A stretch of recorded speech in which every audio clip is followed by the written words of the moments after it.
So complex primary total hip and knee replacement. Generally speaking, hip and knee replacements are very common procedures that we perform, and for the most part, the reason that we perform them is for degenerative conditions such as osteoarthritis.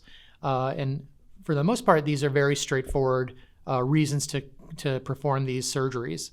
However, depending on the situation and depending on a patient's past history, which could include things like pediatric issues, which they've had their entire life, or also somebody who has undergone a trauma previously and had damage to that joint, performing a hip and knee replacement for that particular issue can become quite complex.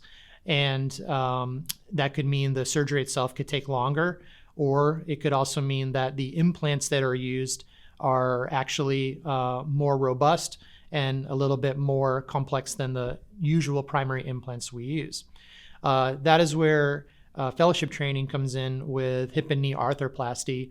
The additional year of training that a fellowship trained surgeon does specifically focuses on things like revision surgery and also performing primary hip and knee arthroplasty in straightforward and also complex situations.